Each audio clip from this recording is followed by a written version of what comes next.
Y mi tema esta mañana es de la gracia a la gloria. El hombre sin Dios, el hombre sin Cristo necesita vida porque está muerto. Si usted, hermano y hermana, no tiene a Cristo en su corazón, significa que está muerto espiritualmente. Y a lo mejor muchos se podrán preguntar, pero ¿cómo muerto si estoy vivo? La muerte, hermanos y hermanas, no es la separación del alma con el cuerpo. La muerte es la separación del alma y de Dios. Muy claro. Las personas que no son salvos a través de la gracia del Señor Jesucristo están muertos. La paga del pecado es muerte. El alma que pecare, esa morirá, dice la palabra. Por eso sin Cristo otra vez estamos muertos.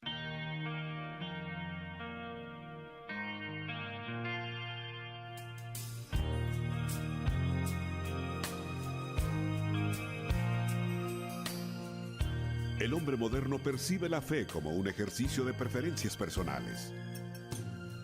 Sin embargo, la Biblia nos muestra una perspectiva diferente y absoluta. La Iglesia Familia Sinaí presenta el programa Fe Práctica con el pastor Jonathan López.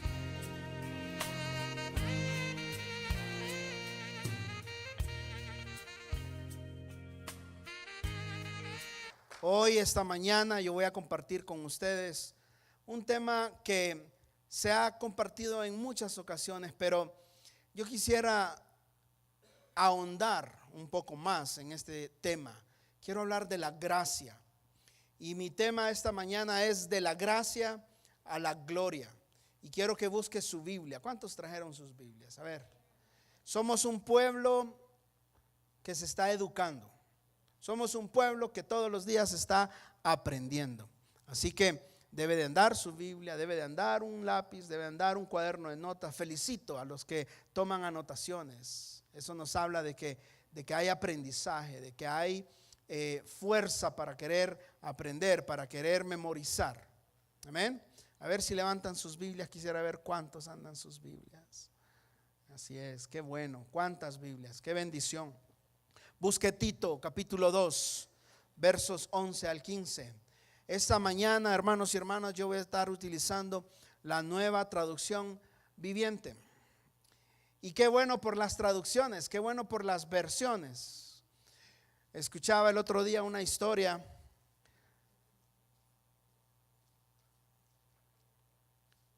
que la pregunta que hoy nos tenemos que hacer, o la pregunta hoy no es ¿tiene Biblia en su casa?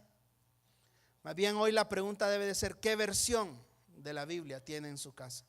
Y eso es maravilloso. Hoy podemos echar mano de tantas versiones, hoy podemos echar mano de tantas traducciones, y Dios es bueno. Pues escuchaba esta historia, míreme aquí por favor, concéntrese. Escuchaba esta historia de unos jovencitos, así más o menos de la edad de los jóvenes que hoy tenemos aquí en primera fila.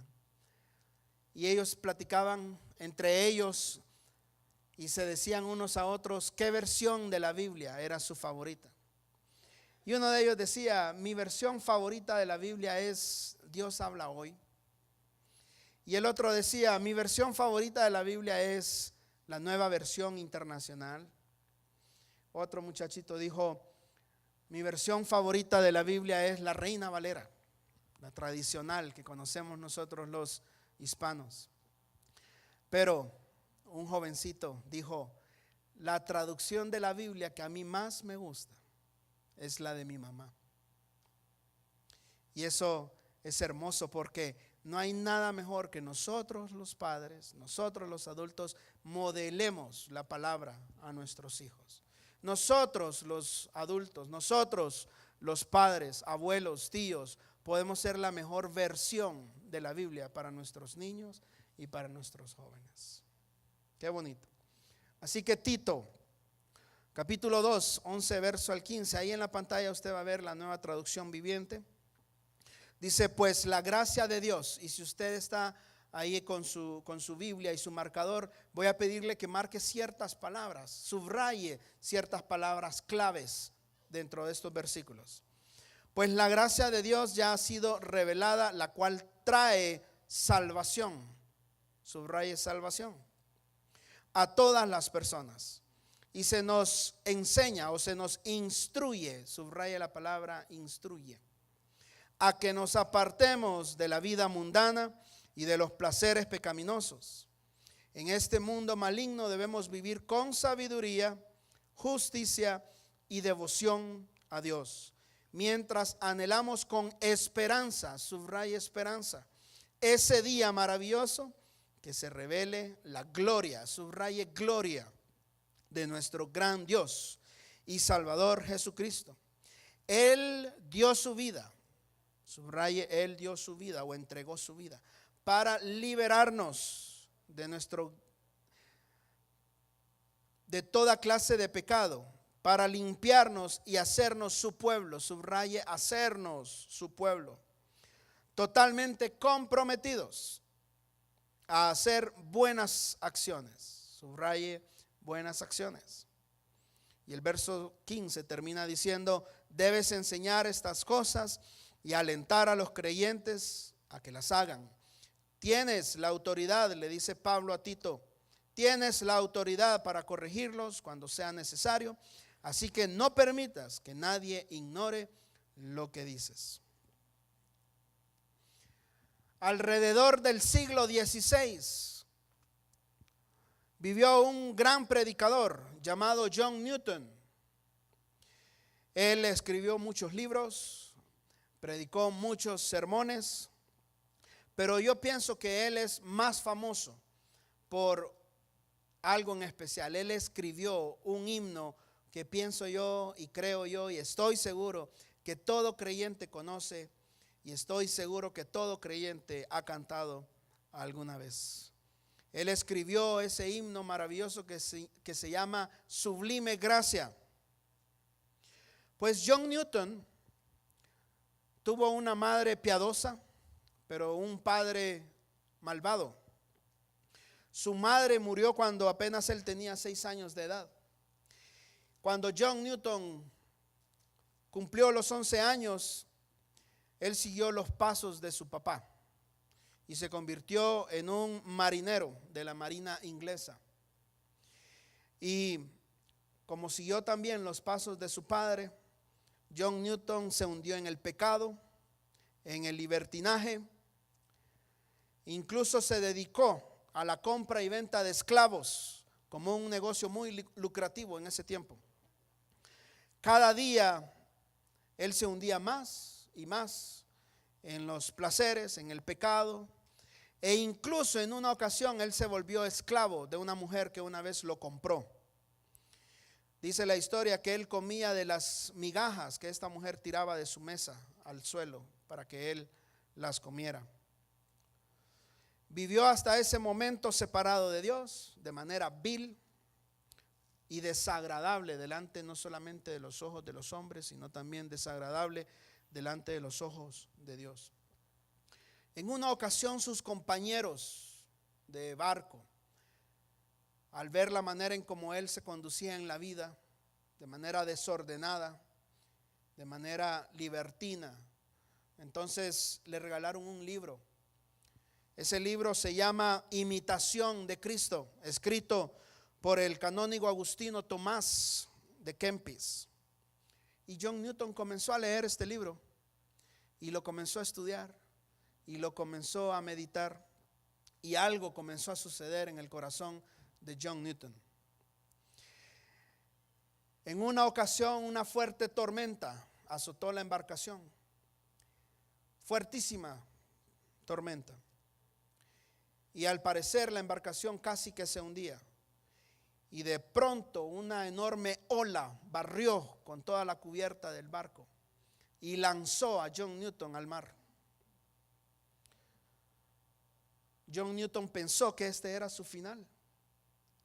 Y desde las aguas él clamó y él exclamó: Dios, sálvame.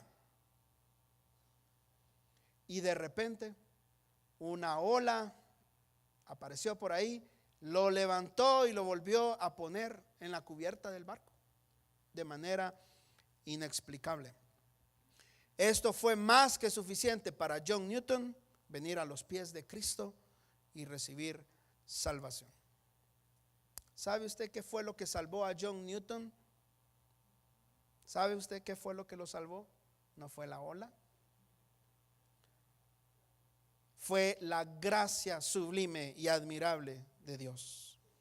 Por eso ese himno maravilloso describe perfectamente la experiencia de este hombre. Dice: sublime gracia del Señor que a un infeliz salvó. Fui ciego, mas hoy miro yo, perdido, y Él me halló. Es posible, hermanos y hermanas, que las palabras del apóstol Pablo, los versos que acabamos de leer, escritas a Tito, sirvieron incluso de inspiración para John Newton. Releamos Tito capítulo 2, verso 11 al 15. Pues la gracia de Dios ya ha sido revelada, la cual trae salvación a todas las personas, y se nos instruye a que nos apartemos de la vida mundana y de los placeres pecaminosos. En este mundo maligno debemos vivir con sabiduría, justicia y devoción a Dios, mientras anhelamos con esperanza ese día maravilloso en que se revele la gloria de nuestro gran Dios y Salvador Jesucristo. Él dio su vida para librarnos de toda clase de pecado, para limpiarnos y hacernos su pueblo, totalmente comprometidos a hacer buenas acciones. Debes enseñar estas cosas y alentar a los creyentes a que las hagan.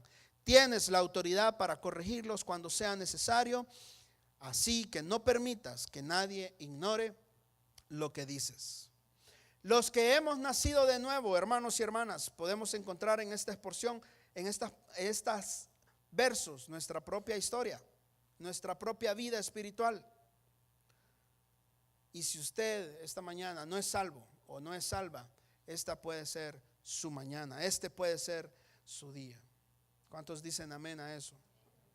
Así que hoy quiero compartir con ustedes 5 puntos acerca de la gracia.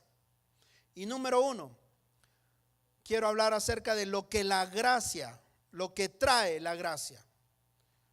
Lo que trae la gracia. De acuerdo con el verso 11 que acabamos de leer, ¿qué trae la gracia? La gracia trae salvación, dice el verso 11. Pues la gracia de Dios ya ha sido revelada, la cual trae a todas las personas. Ahora la pregunta es, ¿por qué necesitamos ser salvos? ¿Por qué necesitamos ser salvos? Efesios 2:1, búsquelo en su Biblia y márquelo con letras, márquelo con marcador, que se note. Efesios 2:1 dice: antes ustedes estaban muertos a causa de su desobediencia y sus muchos pecados. La Reina Valera dice: antes ustedes estabais muertos en vuestros delitos y pecados. Es decir, el hombre sin Dios, el hombre sin Cristo necesita vida porque está muerto. Si usted, hermano y hermana, no tiene a Cristo en su corazón, significa que está muerto espiritualmente. Y a lo mejor muchos se podrán preguntar, pero ¿cómo muerto si estoy vivo? Escuche esto con mucha atención. La muerte, hermanos y hermanas, no es la separación del alma con el cuerpo. ¿Escuchó? Eso no es la muerte. La muerte no es la separación del alma con el cuerpo. La muerte es la separación del alma y de Dios. Así es. Eso se nos tiene que quedar muy claro. Las personas que no son salvos a través de la gracia del Señor Jesucristo están muertos. Escuche, no se necesita ser salvo para tener una existencia eterna. Porque incluso hoy los muertos tienen existencia eterna. La pregunta es, ¿dónde? ¿Dónde? ¿O en el cielo o en el infierno? Es muy diferente tener existencia eterna que tener vida eterna. Esa es la gran diferencia. Esta vida eterna, hermanos y hermanas, la podemos encontrar en nuestro Señor Jesucristo. Él dijo: yo he venido para que tengan vida y para que la tengan en abundancia. Efesios 2:2, siguiendo ahí en su Biblia, unos versos más adelante, dice: vivían en pecado, igual que el resto de la gente, obedeciendo al diablo, el líder de los poderes del mundo invisible, quien es el espíritu que actúa en el corazón de los que se niegan a obedecer a Dios. Toda persona, antes de ser salva y venir a los pies del Señor Jesucristo, todos los que somos salvos, antes estuvimos en el puño, en la garra, bajo el dominio del diablo.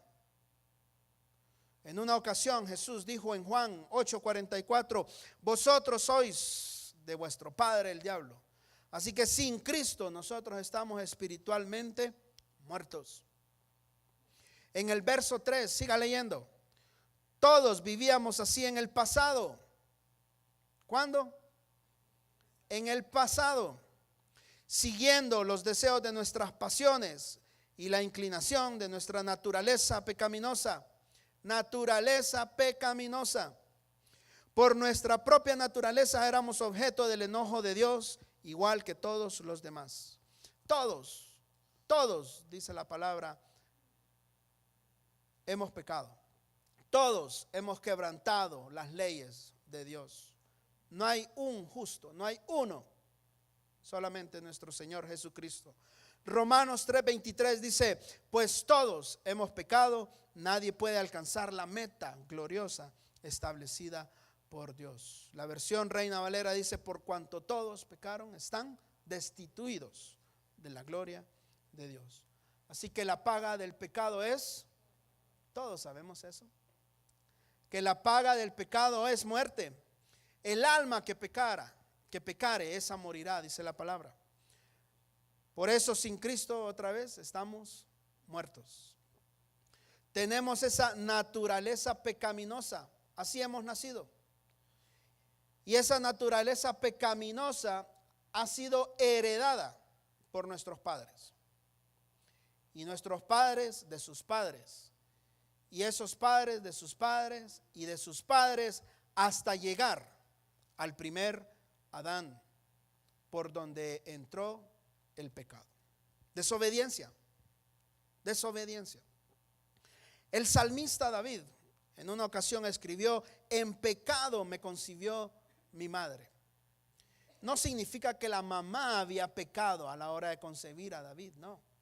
Lo que David está diciendo aquí es que bajo una naturaleza pecaminosa él fue concebido.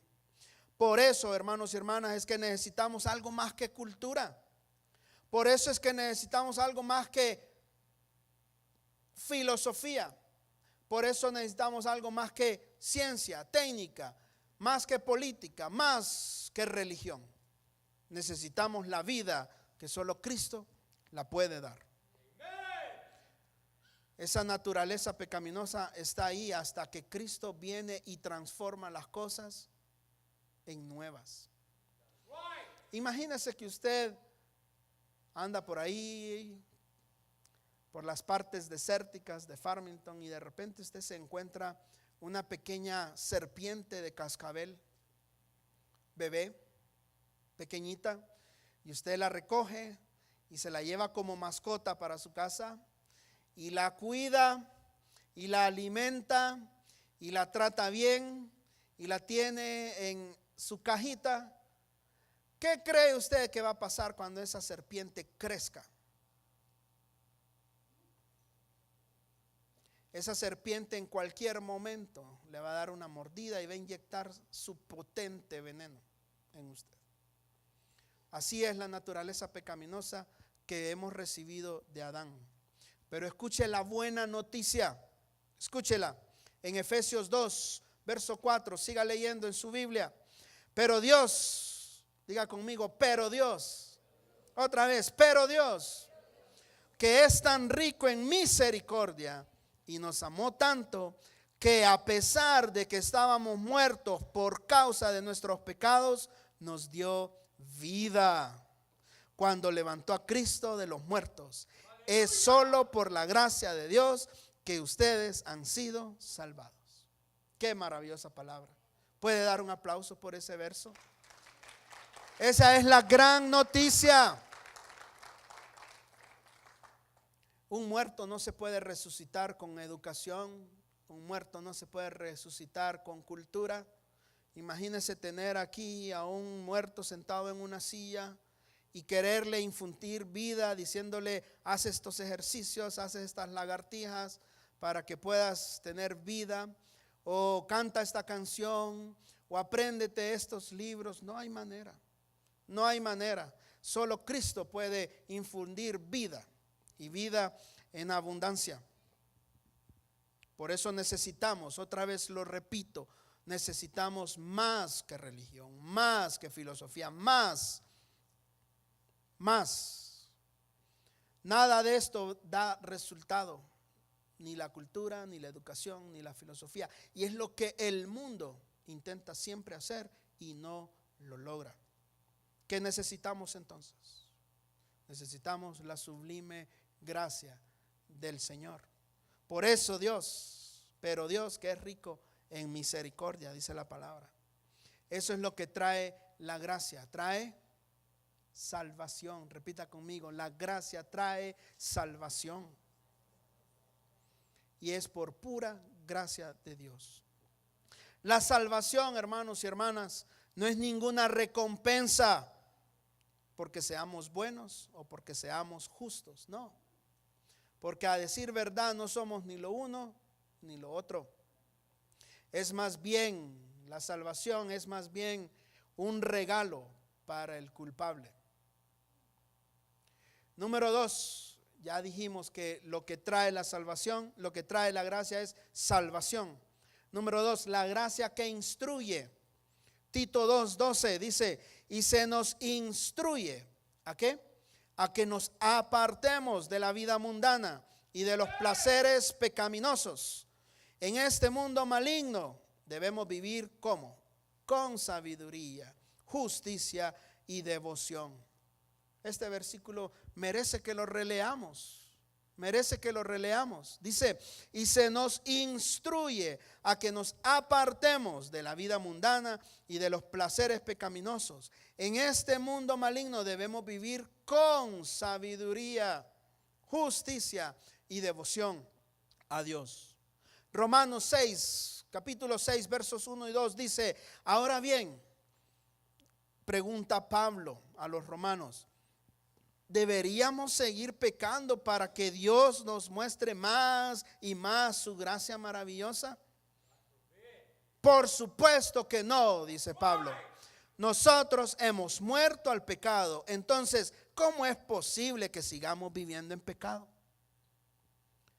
Ser salvos por la gracia, hermanos y hermanas, escuche con sus oídos y escuche con su corazón, no significa seguir viviendo como se nos antoje. No. Una vez que usted es salvo o es salva, usted sale de la escuela de la ley y entra a la escuela de la gracia. Me gusta este ejemplo. Usted sale de la escuela de la ley y entra a la escuela de la gracia una vez que hemos sido salvos por la gracia de Dios. En esa escuela de la gracia, escuche bien, las puertas nunca se cierran. Y el maestro, que es el Espíritu Santo, siempre está a tiempo para enseñar. ¡Aleluya! En esa escuela de la gracia no hay tiempo para recreo. Y todos los días estamos aprendiendo algo nuevo. En el tema de la gracia y la salvación hay mucho que aprender, mucho que aprender. Por eso vivimos constantemente en discipulado. Porque nos estamos instruyendo. Eso es lo que dice Tito 2:12, que se nos instruye, se nos enseña. Por eso el discipulado. ¿Qué significa discipulado?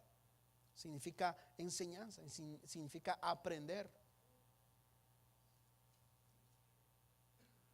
Nos estamos preparando, hermanos y hermanas, nos estamos educando a vivir en la manera en que Dios desea que vivamos.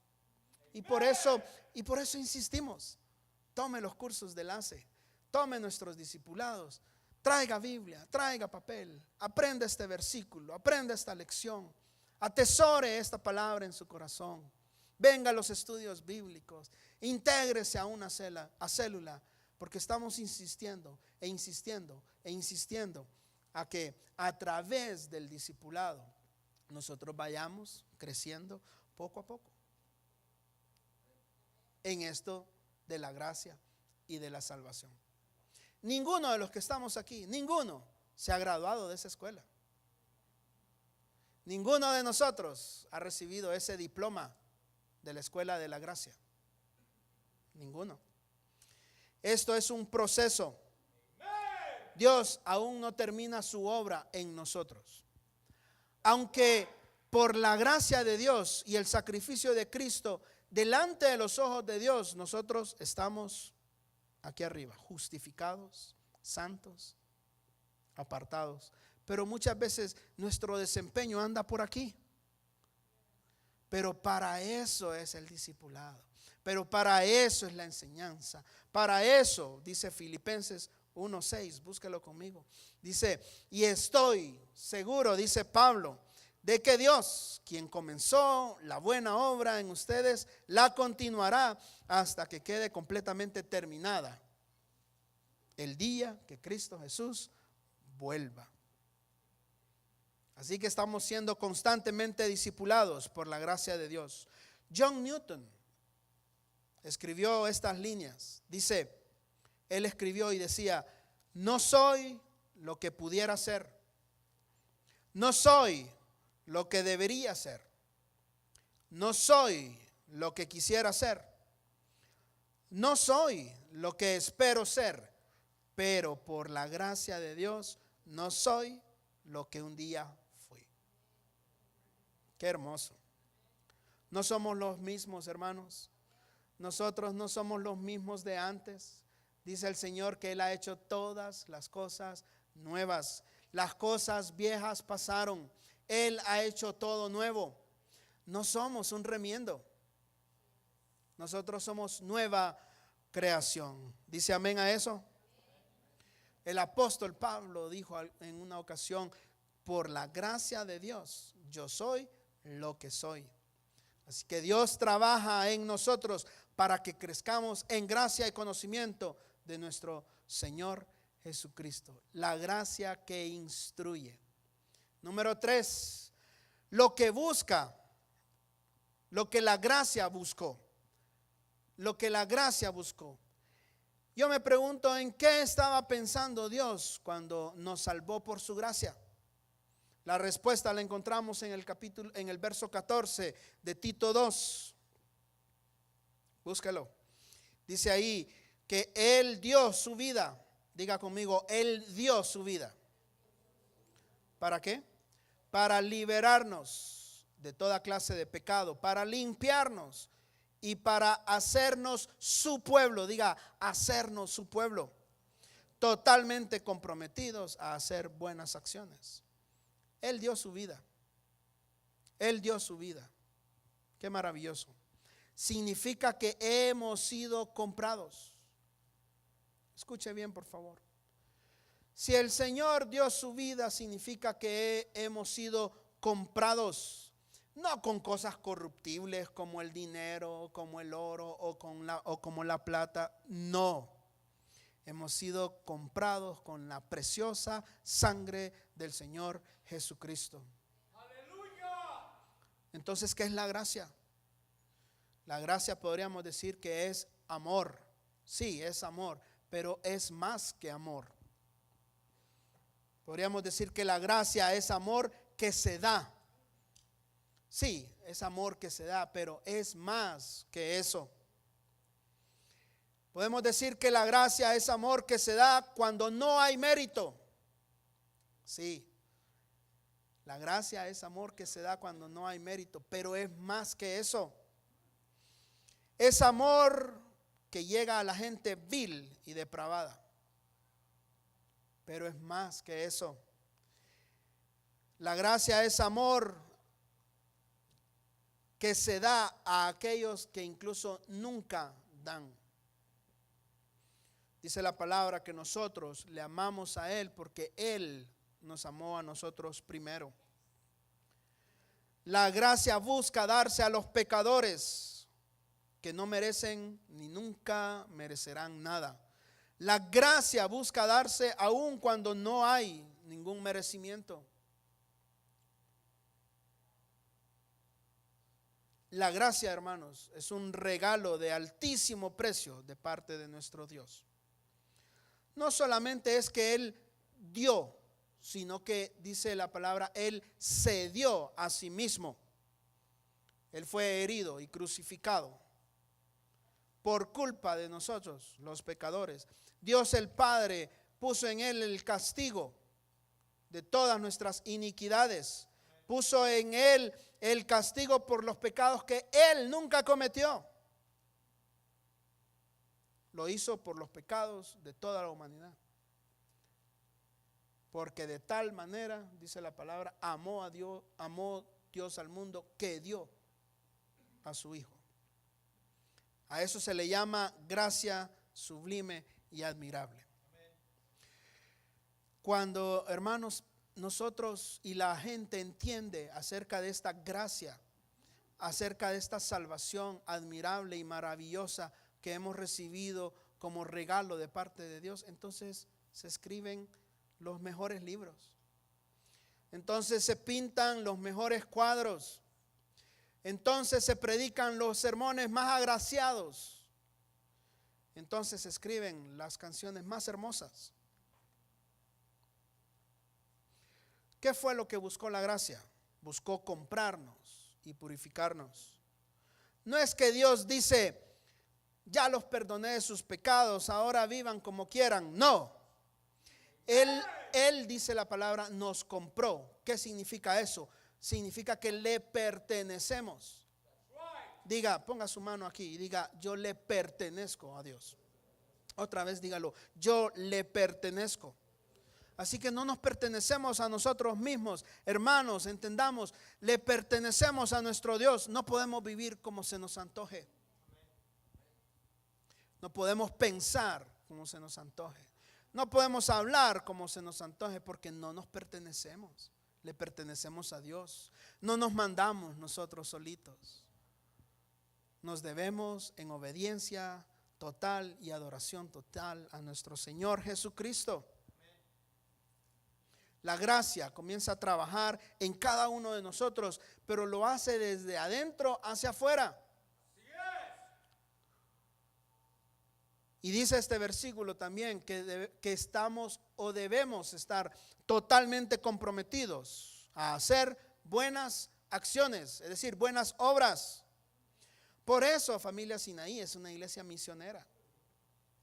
Por eso nos enfocamos en las tareas de las misiones. Ya la próxima semana sale un grupo a México a misionar. Porque nosotros hemos venido a salvación para las buenas obras. ¿Escuchó? ¿Cuál es la diferencia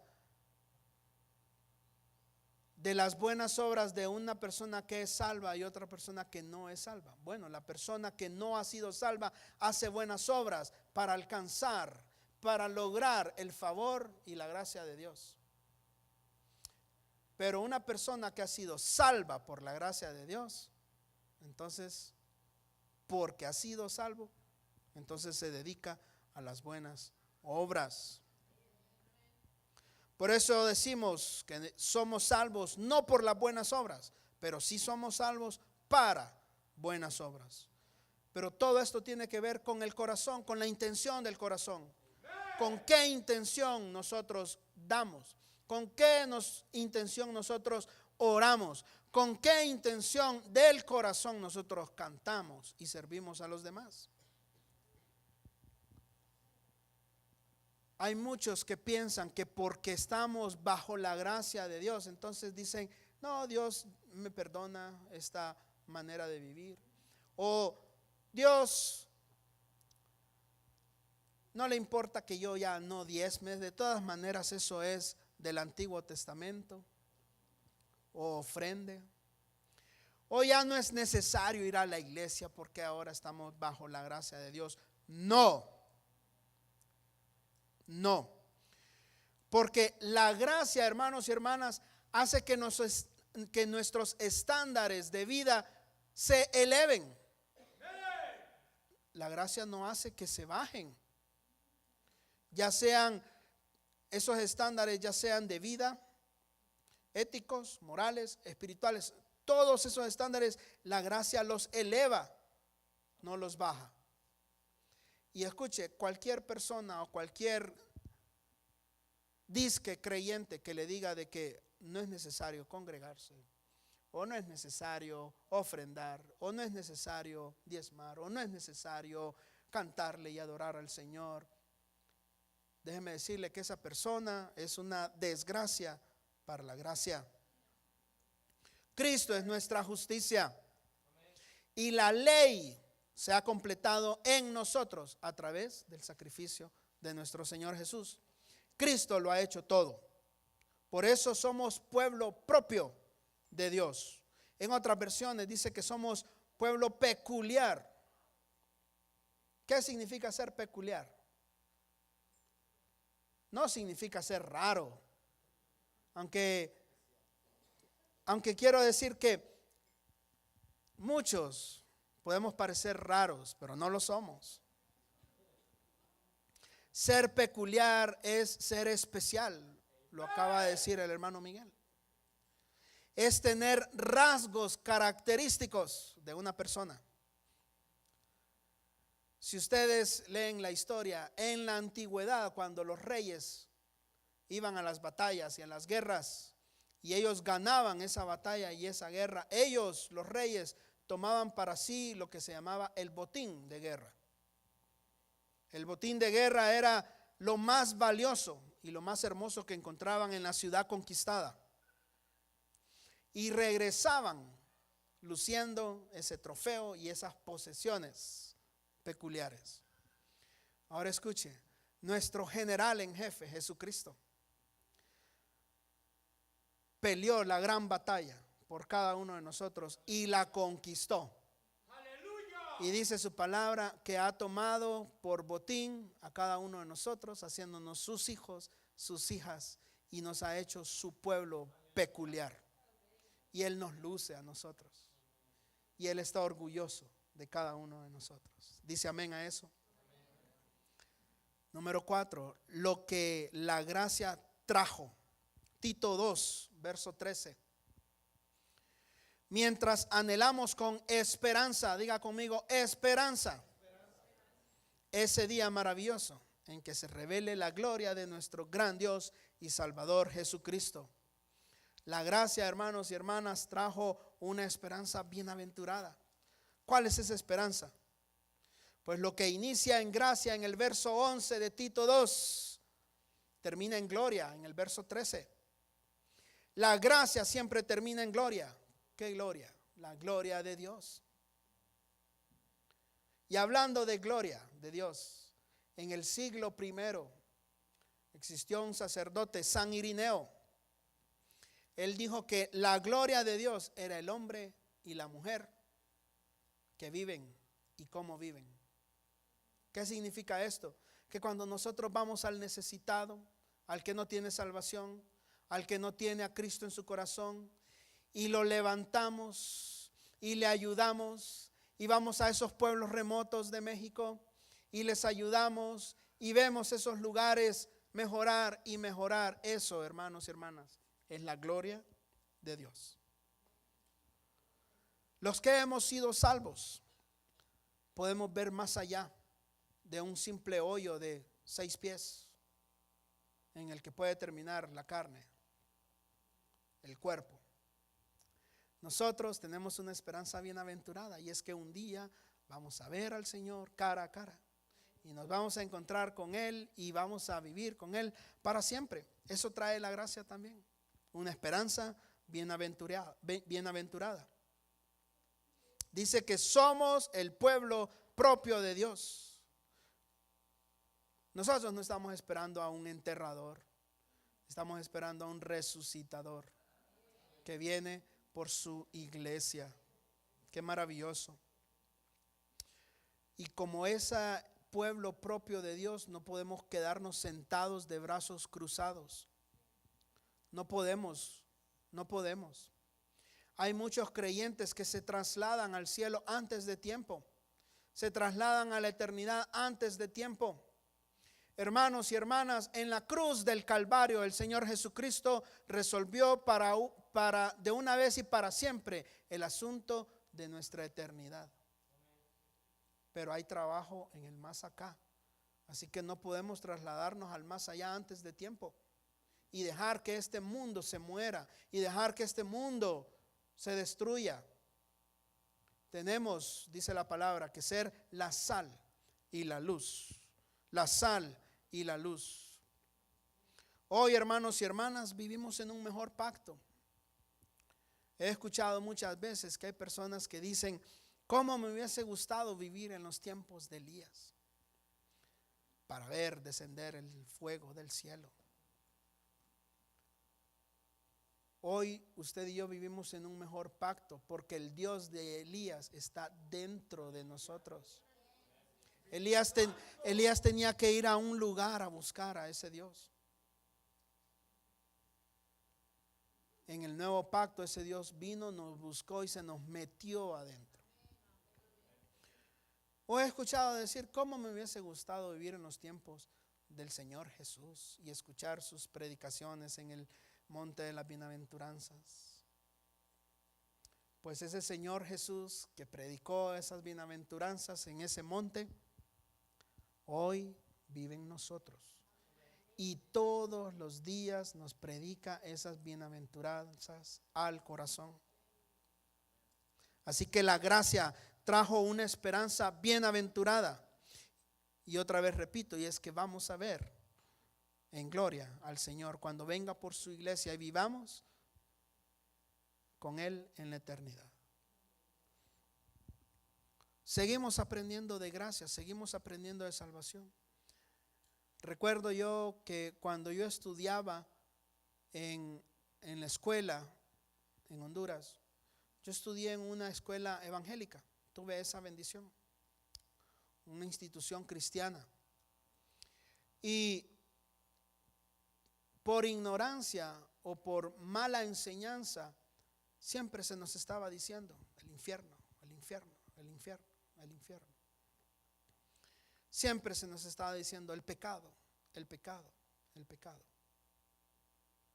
Por eso me gusta que nosotros podamos no hablar del pecado, no predicar del pecado, pero sí predicar del perdón de los pecados. Y yo recuerdo que en ese tiempo yo entregué mi vida al Señor. Apenas tenía 13, 14 años, no lo recuerdo bien. Pero como todo jovencito de esa edad, se metía en problemas. De mi boca salían palabras que no eran agradables delante de Dios. Era incluso hasta irrespetuoso con mis maestros. Y cuando le entregué mi vida al Señor, después de un tiempo, pues las mismas palabras salían de mi boca, las mismas malas actitudes, los mismos resabios de siempre. Y siempre anduve por el camino y siempre anduve pensando en que vivía yo al hilo de esa gracia y que en cualquier momento ese hilo se podía romper y acabar con mi vida otra vez. Y eso me tenía sin paz, y eso a mí me tenía sin reposo, y eso a mí me tenía con temor. Hasta que un día, recuerdo yo, más o menos como a los 16, 17 años, yo le abrí mi corazón al Señor y yo le dije: yo me siento inseguro de ser salvo. Me siento inseguro de que he recibido esa gracia sublime de tu parte. Y recuerdo bien que yo le dije al Señor: yo quisiera que resolvamos este asunto ahora mismo, porque yo no quiero vivir así. Yo no quiero vivir un día más así. Si en aquel tiempo le dije al Señor, yo hice esa oración y la hice de corazón, entonces yo sé que tú me salvaste y siempre he sido salvo. Pero si no, en este momento, y yo hice una reafirmación de convicción, de fe, y ya para ese tiempo yo ya había aprendido un poco más acerca de la gracia, acerca de la salvación, acerca de la doctrina bíblica. Y después de esa oración, paz vino a mi vida. Y desde entonces, confiado puedo vivir de que el Señor es el que me sostiene. Y confiado puedo vivir de que su gracia es la que me sostiene día con día. Y por eso puedo vivir mejor. Y por eso puedo dormir mejor. Y por eso en el reino puedo producir más y mejor. Cuando esa seguridad y esa paz llega a nuestros corazones. Póngase de pie. Vamos a cerrar este último punto de las 5 cosas que aprendemos hoy acerca de la gracia, acerca de la salvación. Y antes, yo quisiera que en esta mañana, de corazón, si usted no ha sido salvo o salva, si usted no ha recibido al Señor Jesús como su Salvador y Señor, hoy es su día. Al final vamos a hacer una oración de corazón, una oración corta, una oración que nos va a reafirmar esa gracia y esa salvación. ¿En qué termina la gracia? En lo que termina la gracia es mi punto número 5 para terminar. Esta sublime gracia va a terminar en glorificación. Un día, dice la palabra, vamos a ser transformados en semejanza del Señor Jesucristo y le veremos, dice, cara a cara. Yo quiero que usted cierre sus ojos en esta hora y si usted ya es salvo, dele gracias a Dios por esa salvación. Y dígale, yo te glorifico, yo te alabo, yo te bendigo por esa salvación, por esa gracia sublime y admirable. Y yo te doy las gracias. Y si usted no es salvo o ha sido o está dudoso de que alguna vez hizo de verdad esa oración, hoy también es su oportunidad para reafirmar su salvación en Cristo. Y pronto vamos a hacer esta oración en unos minutos. Y dele gracias a Dios, porque hoy tiene esa maravillosa oportunidad. El Señor Jesús, que abre las puertas de la gracia, jamás las va a volver a cerrar, jamás las va a cerrar para usted. Esas puertas van a permanecer abiertas para todo aquel que quiera venir a Dios. Y así como Él abrió para nosotros las puertas de la gracia, también abrirá para nosotros un día las puertas de la gloria eterna. Eso se llama sublime gracia de Dios. Y por eso ahora podemos entender a ese mercader de esclavos que un día escribió tan bellas palabras. Sublime gracia del Señor. Y si usted no conoce al Señor Jesús como su Señor, Salvador personal, lo invito a que ahora mismo haga esta oración conmigo. Y la va a hacer de corazón. No solamente con sus labios, pero también con su corazón. Y ahí donde está usted, repita conmigo: Señor Jesús, yo reconozco que sin ti estoy muerto en mis delitos y pecados. Reconozco que sin ti no tengo la vida eterna que solo tú puedes dar. Reconozco que he sido pecador, pero hoy, en esta hora, en este momento, yo me arrepiento de todos mis pecados. te pido que me limpies, te pido que me purifiques. Te pido, Padre, en el nombre de tu precioso Hijo Jesucristo, que me salves y que escribas mi nombre en ese libro maravilloso de la vida. Te lo pido en el nombre poderoso de Jesús. Con sus ojos cerrados, manténgalos cerrados. Y si usted se ha sentido en algún momento inseguro de esta salvación, dígale al Señor: hoy, Señor, hoy yo quiero de corazón traer delante de ti esta situación. Y ahora mismo, Señor, yo quiero reafirmar delante de ti que yo soy salvo. Si antes ya fui salvo, siempre lo fui. Pero si no, Señor, ahora mismo delante de ti me arrepiento, y delante de ti, Señor, pongo mi corazón y mi vida a tus pies. Sálvame, Señor Jesús. Escribe mi nombre en el libro de la vida.